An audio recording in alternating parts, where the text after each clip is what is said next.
Hello everyone. So today in this lecture we are going to discuss Bohr quantization condition for the angular momentum. As we know, Bohr proposed three hypotheses for the atomic model, and on the basis of hypothesis we have a standard atomic model. On the basis of that model, positive particles, it means nucleus, which is centered at the atom, and the rest negative particles, it means electrons revolving around the nucleus. अब जब bore atomic model propose किया और जैसे तीन hypothesis हमने already detail में study किए, उसी हाइपोथेसिस से अगर हम सेकेंड हाइपोथेसिस को यहाँ पे कंसीडर करेंगे तो सेकेंड हाइपोथेसिस में बोर ने प्रपोज किया था कि जब भी कोई इलेक्ट्रॉन रिवॉल्व करेगा न्यूक्लियस के अराउंड, वो ऑर्बिट स्टेशनरी ऑर्बिट्स होगी. अब स्टेशनरी ऑर्बिट्स का मतलब क्या होगा, जैसे हमने ये सारे पॉइंट्स प्रीवियस लेक्चर्स में डिस्कस भी किए थे, बट हिस्ट्री से अगर हम स्टार्ट करेंगे तो सबसे पहले रुथरफोर्ड एक्सपेरिमेंट हुआ, अल्फा पार्टिकल स्कैटरिंग एक्सपेरिमेंट, जहां से हमें न्यूक्लियस एंड एटम की साइज पता चली एंड कि पॉजिटिव पार्टिकल का एक ग्रुप जो सेंटर में होगा, उसी ग्रुप से रिपल्सिव फोर्स के कारण एक अल्फा पार्टिकल बैकवर्ड डायरेक्शन में मूव करेगा. तब हमने ये एक मॉडल वहां पे सोचा था कि हमारे पास जो न्यूक्लियस होगा वो न्यूक्लियस पूरा पॉजिटिवली चार्ज पार्टिकल के साथ ये एक पूरा सेंट्रल रीजन होगा, जिसकी मेजरमेंट हमने रुथरफोर्ड अल्फा पार्टिकल से हमने मेजर भी की थी. सो रुथरफोर्ड अल्फा पार्टिकल एक्सपेरिमेंट से हमें स्पेशली एटम का स्ट्रक्चर, जो उसका कॉन्स्टिट्यूशंस है कि उसके अंदर एटम के अंदर कितने पार्टिकल्स हो सकते हैं, उसका अरेंजमेंट क्या हो सकता है, ये बेसिक सारी चीजें हमें वहां से पता चली. न्यूक्लियस की साइज 10⁻⁻15 मीटर, एटम की साइज 10⁻⁻10 मीटर. अब जैसे हमारे पास सेंट्रल रीजन जो पॉजिटिव पार्टिकल से पूरा फिलअप होगा, ये पूरा एरिया जो ये पूरा रीजन हमारा न्यूक्लियस होगा और उसी के अराउंड इलेक्ट्रॉन ऑर्बिट में रिवॉल्व करेंगे. सो ये फर्स्ट मॉडल था रुथरफोर्ड मॉडल, बट इसी मॉडल के अंदर हमने एक ड्रॉबैक देखा कि एटम की स्टेबिलिटी ये एक्सप्लेन नहीं कर पाएगा, बिकॉज जैसे हमने इलेक्ट्रोस्टेट्स पढ़ा है तो इलेक्ट्रोस्टेट्स के अराउंड उसके अकॉर्डिंग अगर हमारे पास किसी पॉजिटिव चार्ज पार्टिकल के अराउंड अगर कोई नेगेटिव चार्ज पार्टिकल रिवॉल्व करेगा तो इस दोनों पार्टिकल के बीच में F = K Q1 Q2 upon R² के अकॉर्डिंग कोलम्बियन अट्रैक्टिव फोर्स होगा. अगर किसी चार्ज पार्टिकल पे फोर्स अप्लाई होगा, इट मीन्स वो एक्सेलरेट करेगा. इसका मतलब यह हुआ कि ये पार्टिकल कंटिन्यूअस एक्सेलरेट करता जाएगा और धीरे धीरे उसकी एनर्जी डिक्रीज होती जाएगी. इट मीन्स कि जब भी इलेक्ट्रॉन किसी ऑर्बिट में रिवॉल्व करेंगे तो वो इलेक्ट्रॉन कंटिन्यूअसली एनर्जी रेडिएट करेंगे. अगर एनर्जी का रेडिएशन हुआ, इट मीन्स इलेक्ट्रॉन की खुद की एनर्जी डिक्रीज होगी. सो ये इलेक्ट्रॉन कंटिन्यूअसली एक ही ऑर्बिट में रिवॉल्व नहीं हो सकता, बिकॉज उसकी एनर्जी डिक्रीज हो गई तो धीरे धीरे उसी पाथ का, उसी ऑर्बिट की रेडियस का साइज डिक्रीज होते होते ये इलेक्ट्रॉन धीरे धीरे धीरे स्पाइरल पाथ अटेंड करेगा और फाइनली न्यूक्लियस में जाके कोलैप्स हो जाएगा. सो एटम की स्टेबिलिटी रुथरफोर्ड मॉडल से हम एक्सप्लेन नहीं कर पाए. उसी टाइम पे बोर ने तीन हाइपोथेसिस के द्वारा ये पूरा एटॉमिक मॉडल को सस्टेन किया. ये पूरा एटॉमिक मॉडल हमारा करेक्ट था और एनर्जी रेडिएशन का जो एक ड्रॉबैक था उसी को सॉर्ट आउट किया. जैसे फर्स्ट हाइपोथेसिस में ये बताया बोर एटॉमिक मॉडल के कि अगर कोई भी इलेक्ट्रॉन न्यूक्लियस के अराउंड रिवॉल्व करेगा तो वो इलेक्ट्रॉन उस ऑर्बिट के लिए, मतलब इस ऑर्बिट में अगर रिवॉल्व करेगा तो ये ऑर्बिट स्टेशनरी ऑर्बिट होगी. स्टेशनरी ऑर्बिट का मतलब जब इलेक्ट्रॉन इस ऑर्बिट में रिवॉल्व करेगा तो वो इलेक्ट्रॉन एनर्जी रेडिएट नहीं करेगा. इस ऑर्बिट को हमने नाम दे दिया स्टेशनरी ऑर्बिट. अब जैसे स्टेशनरी ऑर्बिट में इलेक्ट्रॉन रिवॉल्व करेगा तो वो एनर्जी रेडिएट नहीं कर पाएगा, बट उस ऑर्बिट की कुछ ना कुछ कैरेक्टरिस्टिक होगी. सो उस कैरेक्टरिस्टिक को हमने सेकेंड हाइपोथेसिस में एक्सप्लेन किया. इलेक्ट्रॉन सिर्फ उसी ऑर्बिट में रिवॉल्व करेगा जिसका एंगुलर मोमेंटम जिसका एंगुलर मोमेंटम h/2π के मल्टीपल इंटीग्रल में होगा। It means L is equal to NH/2π। ये हमने बोर कंडीशन को एक्सप्लेन किया, बोर कंडीशन के अकॉर्डिंग इस मॉडल को एक्सप्लेन किया। अब हमारे पास ये एक कंडीशन थी कि कोई भी इलेक्ट्रॉन किसी भी ऑर्बिट में रिवॉल्व करेगा तो वो ऑर्बिट स्टेशनरी ऑर्बिट होगी। इट मीन्स कि उस ऑर्बिट में रिवॉल्व करते करते इलेक्ट्रॉन एनर्जी रेडिएट नहीं कर सकता और उसी ऑर्बिट के साथ उसका एंगुलर मोमेंटम h/2π के मल्टीपल इंटीग्रल में होगा। ये सेकेंड हाइपोथेसिस हुआ। नाउ द थर्ड हाइपोथेसिस में बोर ने इसी इलेक्ट्रॉन का एनर्जी रेडिएशन का एक्सप्लेनेशन दिया कि ये इलेक्ट्रॉन एनर्जी रेडिएट कर सकता है, बट उसके लिए कंडीशन क्या होगी, अगर ये इलेक्ट्रॉन किसी हायर स्टेट से, किसी हायर एनर्जी लेवल से लोअर एनर्जी लेवल में ट्रांजिशन करेगा, तब वो दोनों एनर्जी लेवल के डिफरेंस जितना एक एनर्जी का एक फोटोन रेडिएट कर सकता है। थर्ड कंडीशन में एनर्जी रेडिएशन की भी बात कंप्लीट हुई। सेकेंड हाइपोथेसिस में एंगुलर मोमेंटम को डिफाइन किया और फर्स्ट हाइपोथेसिस में स्टेशनरी ऑर्बिट की डेफिनेशन मिली। तो ये सारे टर्म्स बोर ने हाइपोथेसिस के अकॉर्डिंग इस मॉडल को सपोर्ट किया। अगर हमारे पास आज फाइनल मॉडल है तो इस मॉडल के अकॉर्डिंग हमारे पास ये 3 हाइपोथेसिस थे उस टाइम पे। इसी 3 हाइपोथेसिस के अकॉर्डिंग हमने इस मॉडल को एक्सेप्ट किया। बट इसी रिसर्च के अकॉर्डिंग अभी उसी टाइम पे आफ्टर 10 to 15 ईयर्स जब लुईस डी ब्रोगली ने पार्टिकल का वेव नेचर प्रूव किया, जैसे हमने प्रीवियस चैप्टर में भी स्टडी किया कि अगर सिमेट्री की बात करेंगे नेचर में तो nature is made up of radiation and matter. अगर रेडिएशन के पास wave nature as well as particle nature होगा तो सेम वे मैटर के पास भी wave nature and particle nature होगा। इसी हाइपोथेसिस ने लुईस डी ब्रोगली ने मैटर का वेव नेचर प्रूव किया। सिर्फ हाइपोथेसिस था, बट उसी हाइपोथेसिस को डेविसन जर्मर एक्सपेरिमेंट से एक्सपेरिमेंटली सपोर्ट मिला। एक्सपेरिमेंटली डेविसन जर्मर ने ये चीज प्रूव की कि इलेक्ट्रॉन के पास वेव नेचर भी होगा। अगर इलेक्ट्रॉन को हमने पार्टिकल मान लिया, पार्टिकल नेचर भी शो करेगा, तो वही इलेक्ट्रॉन जब ट्रेवल करेगा तब वो एज अ वेव ट्रेवल करेगा। इट मीन्स कि मैटर के पास भी वेव नेचर होगा। उसी वेव नेचर की थियोरी को after 10 years Louis de Broglie ने प्रपोज किया था और उसी थियोरी को बोर ने अगेन अपनी थियोरी में यूज किया कि अगर ये इलेक्ट्रॉन किसी भी ऑर्बिट में रिवॉल्व करेगा, अगर हमने पार्टिकल मान लिया तो वो पार्टिकल एक इलेक्ट्रॉन अपनी स्टेशनरी ऑर्बिट में रिवॉल्व करता जाएगा। बट अगर उसी इलेक्ट्रॉन को अगर हमने वेव की तरह ट्रैवल करना मान लिया, बिकॉज अब हमारे पास प्रूफ भी था उसका कि इलेक्ट्रॉन वेव की तरह ट्रैवल कर सकता है, मटेरियल के पास भी वेव नेचर हो सकता है।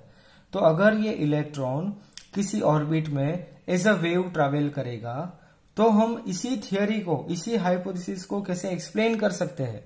सेकेंड हाइपोथेसिस को लुईस डी ब्रोगली की थियोरी से सपोर्ट मिला और हमने NH/2π is equal to angular momentum इसी हाइपोथेसिस को प्रूव भी किया उसी डी ब्रोगली थियोरी से। आज के इस लेक्चर में इस थियोरी में हमें स्पेशली स्टडी करना है second hypothesis, but with the help of de Broglie hypothesis. आपको एग्जामिनेशन में ये क्वेश्चन आ सकता है, explain the quantization of angular momentum to behave an electron as a wave in an atom। Atom के अंदर हम इसको प्रूव कर सकते हैं। अगर एटम के अंदर हमने मान लिया न्यूक्लियस के अराउंड कोई इलेक्ट्रॉन रिवॉल्व करेगा, अगर ये एज अ पार्टिकल रिवॉल्व करेगा तो हमारे पास थ्योरी थी अगर हमने उसको पार्टिकल माना था। बट जैसे वेव थ्योरी प्रूव हुई पार्टिकल के लिए, तब हमने उसी थियोरी को यहां पे भी अप्लाई किया। ये थियोरी इंपॉर्टेंट है आपके एग्जामिनेशन के लिए, तो आपको इस टाइप के क्वेश्चंस आ सकते हैं। Now first point, in the bore atomic model second hypothesis said that the angular momentum of the electron orbiting around the nucleus is quantized quantize का मतलब क्या होगा। अब सबसे पहला पॉइंट यहाँ पे क्वांटाइजेशन को हम एक्सप्लेन करेंगे। Second hypothesis said that the angular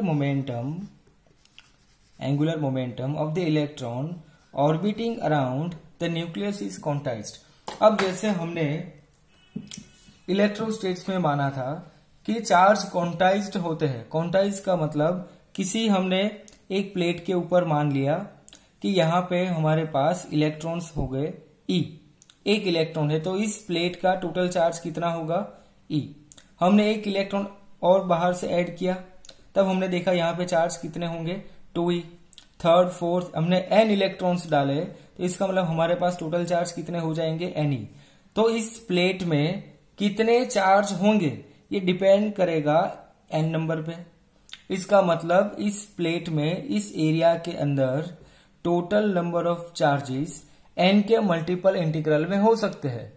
it means हम 1 2 3 4 अप टू जितने भी चार्ज यहाँ पे ऐड करेंगे, जितने भी इलेक्ट्रॉन ऐड करेंगे, उस सारे इलेक्ट्रॉन को हम डिफाइन करेंगे एक सिंपल क्वांटाइज्ड फॉर्मूला से Q is equal to N से, जो हमने ऑलरेडी इलेक्ट्रोस्टेट्स में भी स्टडी किया था। चार्ज का क्वांटाइजेशन, नेचर में मिलने वाले जितने भी नए पार्टिकल्स, जब भी उसके चार्ज हम फाइंड आउट करेंगे तो उस चार्ज की वैल्यू में हमें ऑलवेज 1.6 इंटू 10⁻⁹ कूलम चार्ज की ये वैल्यू हमें हर एक पार्टिकल के लिए मिलेगी।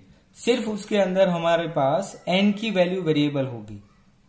सो अगर हमारे पास नेचर में 100+ फंडामेंटल पार्टिकल्स होंगे तो सारे पार्टिकल्स के चार्ज हम सिर्फ एक ही फॉर्मूला से याद रखेंगे Q is equal to N से।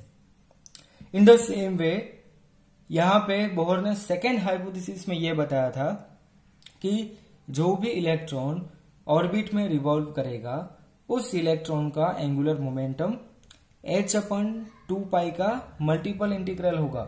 इट मीन्स n की वैल्यू हम चेंज करते जाएंगे बट h/2π हमारी कांस्टेंट वैल्यू रहेगी। सो हमने इलेक्ट्रॉन के लिए अगर वो ऑर्बिट में रिवॉल्व करेगा तो उसका एंगुलर मोमेंटम क्वांटाइज्ड कर लिया, सिर्फ n की वैल्यू चेंज होगी।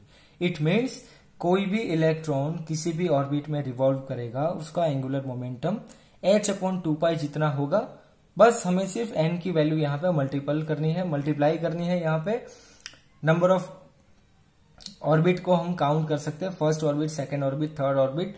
तो उसी से अगर हमने n को डिफाइन करना है कि कौन से ऑर्बिट में इलेक्ट्रॉन होगा, कौन से ऑर्बिट में इलेक्ट्रॉन रिवॉल्व कर रहा होगा, ये सिर्फ हमें वैल्यू यहाँ पे मल्टीप्लाई करनी है। सो h/2π के मल्टीपल इंटीग्रल पे एंगुलर मोमेंटम होगा किसी भी इलेक्ट्रॉन का किसी भी ऑर्बिट में।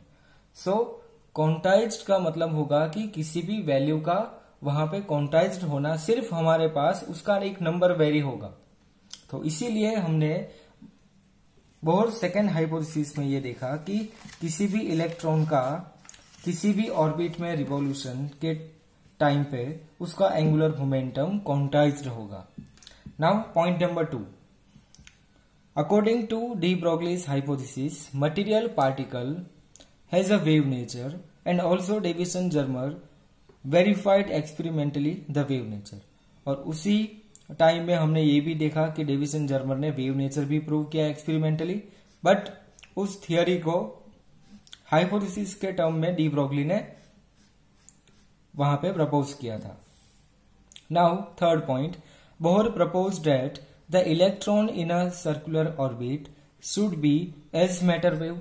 अगर हमने उसी इलेक्ट्रॉन का एक्सपेरिमेंटली वेव नेचर प्रूव किया तो वही इलेक्ट्रॉन उस ऑर्बिट के अंदर रिवॉल्व करेगा तो उस ऑर्बिट में उस इलेक्ट्रॉन का हम मैटर वेव का बिहेवियर प्रपोज कर सकते हैं। सो अगर हमने मान लिया कि वो इलेक्ट्रॉन उस ऑर्बिट में एज अ वेव रिवॉल्व कर रहा होगा, तब उस कंडीशन में हम उस सेकेंड हाइपोथेसिस को कैसे प्रूव करेंगे। अब एक सिंपल एग्जांपल से हमने वेव नेचर को यहाँ पे एक्सप्लेन किया। जैसे ये आपने ऑलरेडी 11th स्टैंडर्ड में एंटी नोड्स एंड नोड्स को भी एक्सप्लेन किया था और स्टेशनरी वेव को। सेम थियरी, वेव थियरी हम यहाँ पे अप्लाई करेंगे इलेक्ट्रॉन के लिए, बिकॉज इलेक्ट्रॉन के पास भी वेव नेचर था। सो एक सिंपल एग्जांपल से हमने ये चीज अगेन एक्सप्लेन की। When a string is plugged, a vast number of waves और wavelengths are excited. Only those waves survive which have nodes at the ends and form the standing waves in the string. So standing waves का एक simple concept यहाँ पे use किया कि हमें पता है अगर उस ऑर्बिट के अंदर इलेक्ट्रॉन रिवॉल्व करेगा, जिस ऑर्बिट को हमने नाम दिया स्टेशनरी ऑर्बिट, इट मीन्स कि हमने यहाँ पे मान लिया न्यूक्लियस, ये फर्स्ट ऑर्बिट जहां पे इलेक्ट्रॉन रिवॉल्व होगा, उस इलेक्ट्रॉन का रिवॉल्यूशन के लिए इस ऑर्बिट को हमने नाम दे दिया स्टेशनरी ऑर्बिट। इट मीन्स कि इलेक्ट्रॉन यहां से एनर्जी रेडिएट नहीं कर पाएगा। इसी स्टेशनरी ऑर्बिट में रिवॉल्व करता इलेक्ट्रॉन अगर वेव नेचर शो करेगा, वेव नेचर, तो इसका मतलब कि इस पार्टिकल का हमने यहां से वेव शो करना स्टार्ट किया। सो स्टेशनरी ऑर्बिट में मूव होने वाला वेव भी स्टेशनरी होगा। सो इसीलिए हमने यहां पे प्रपोज किया कि ये स्टेशनरी वेव होगा। अगर स्टेशनरी वेव होगा तो हमें एक ऐसी पैटर्न मिलेगी कि उसके एंड ऑलवेज हमें नोड्स के अकॉर्डिंग मिलेंगे। तो ये हमें एक परफेक्ट डायग्राम मिलेगा इस कंडीशन में कि अगर इलेक्ट्रॉन यहां से मूव होना स्टार्ट हुआ, ये स्टार्टिंग पॉइंट, तो इसी इलेक्ट्रॉन का हमने वेव नेचर, वेव बिहेवियर यहां से शो किया, और जहां से स्टार्ट होगा उसी पॉइंट पे वो एंड हुआ, और वहीं से हमें एक सेकेंड उसका पॉइंट स्टार्ट हुआ, मतलब सेकेंड जनरेशन पॉइंट भी वहीं से स्टार्ट होगा। इट मीन्स हम एवरी टाइम इलेक्ट्रॉन की प्रोबेबिलिटी, इलेक्ट्रॉन कौन से पॉइंट पे होगा, इसको हम इजीली डिटेक्ट कर सकते हैं। इसका मतलब इलेक्ट्रॉन यहां से मूव किया, इस पूरे वेव के अंदर हमने मान लिया कि ये इलेक्ट्रॉन मूव हो रहा है। सो इसी वेव बिहेवियर में, इसी वेव पैकेट में हमें कहीं पे भी इलेक्ट्रॉन मिलने की प्रोबेबिलिटी मिल सकती है। सो अगर हमने उसी इलेक्ट्रॉन को पार्टिकल के प्लेस पे वेव कंसीडर किया और उसी इलेक्ट्रॉन का वेव नेचर ऑर्बिट में हमने शो किया, तब हमें एक परफेक्ट वेव डायग्राम मिलेगा, जो वेव डायग्राम स्टेशनरी वेव को डिफाइन करेगा। स्टेशनरी वेव का मतलब क्या होगा कि हमें उसके एंड्स के ऊपर नोड्स मिलेंगे। सो वही वेव्स वहां पे सस्टेन करेंगे जिसके एंड्स पे नोड्स मिलेंगे हमें।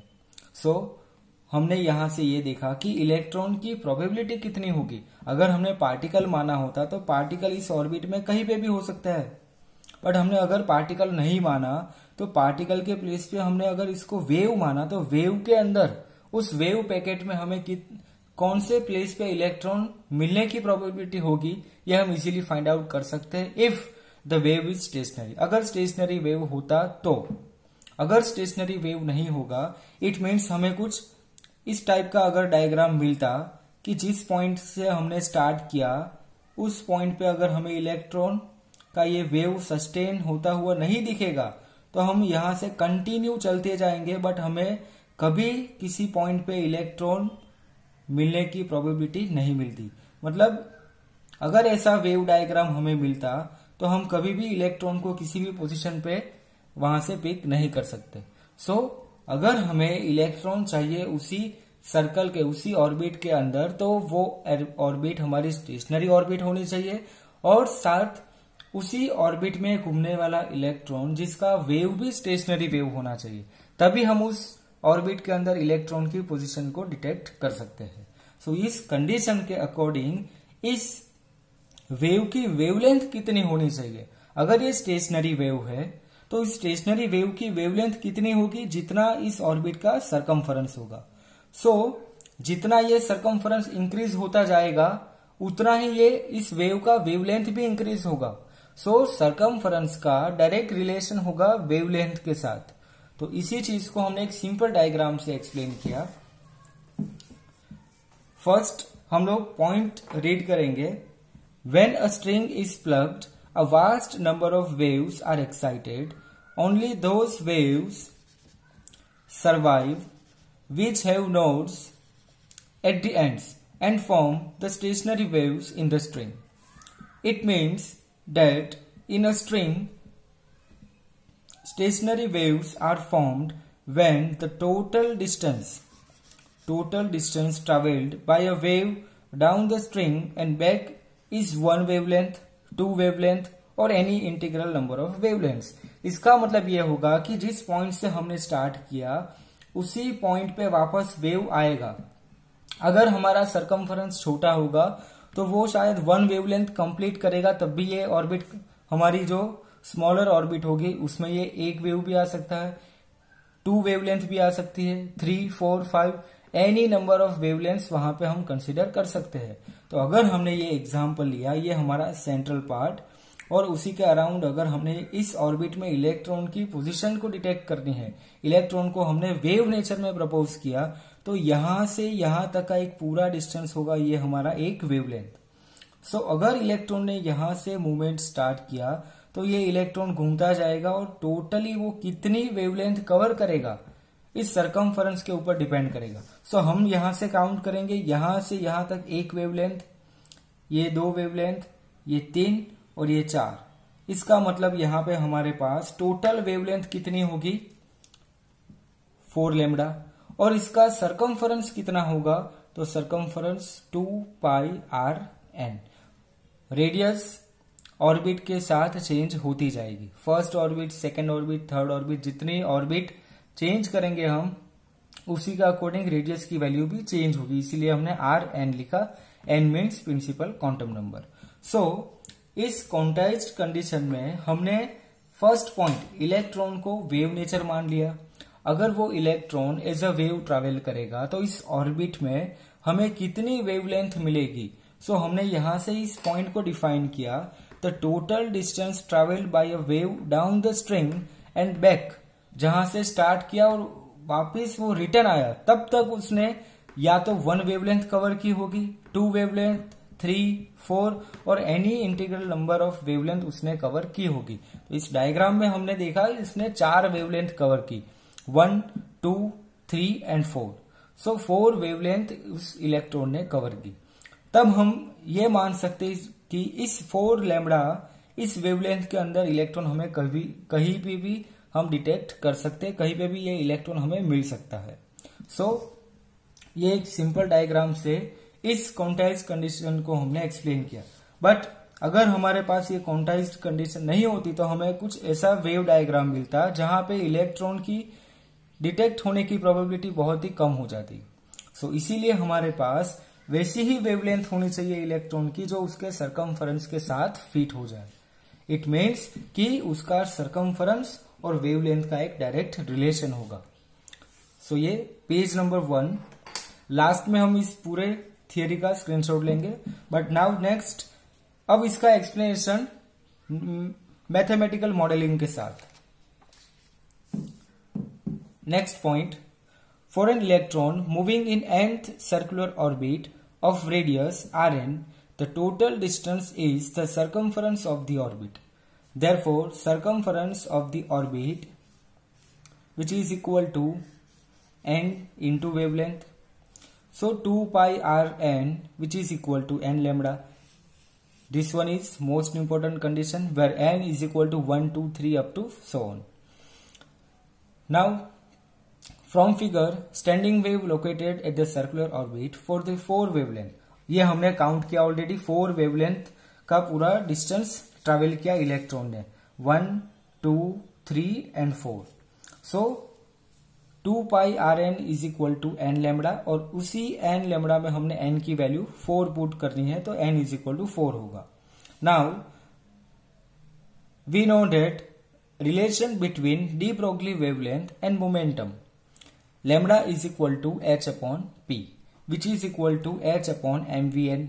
vn it means velocity, so p means linear momentum, h upon p। ये ऑलरेडी फॉर्मूला हमने चैप्टर नंबर 11 में स्टडी किया। फ्रॉम इक्वेशन 1 एंड 2, अब इसी इक्वेशन में अगर हमने लैम्डा की वैल्यू को सब्स्टिट्यूट किया तब हमें डायरेक्टली ये फॉर्मूला मिलेगा, 2πrn is equal to n into h upon mvn. It means mvn/rn। ये वाला टर्म हमने साइड चेंज किया, क्रॉस मल्टीप्लाई, और 2π को हम नीचे लेके आए। So mvrn which is equal to nh upon 2π, which is equal to angular momentum. मतलब हमने अगर लुईस डी ब्रोगली के हाइपोथेसिस को कंसीडर किया इलेक्ट्रॉन के लिए, तो उसी हाइपोथेसिस से हमें अगेन एंगुलर मोमेंटम का सेम टर्म मिला, nh अपॉन 2π, जो हमने 10 साल पहले बोहर ने अपने हाइपोथेसिस में ऐड किया था. So which is the second hypothesis of Bohr atomic model. So Bohr का सेकेंड हाइपोथेसिस जहां पे एंगुलर मोमेंटम को हमने क्वांटाइज्ड किया, उसी क्वांटाइज्ड थियोरी को लुईस डी ब्रोगली के हाइपोथेसिस से अगेन सपोर्ट मिला. सो इसीलिए ये theory historically and for our examination दोनों फॉर्म में ये इंपॉर्टेंट थियोरी है. सो इसका स्क्रीनशॉट ले लीजिए. Page number 1.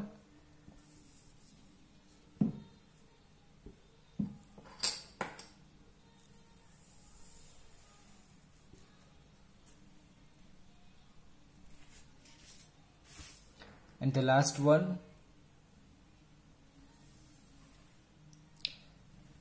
I will send the PDF format of this theory also. So ये चैप्टर की लास्ट थियोरी थी. मे बी 4 मार्क्स में ये थियोरी आ सकती है. So in the next lecture we will discuss revise theory of this chapter and most important MCQs which are already asked in your examination, or we can say which is very important for your good set examination. Thank you.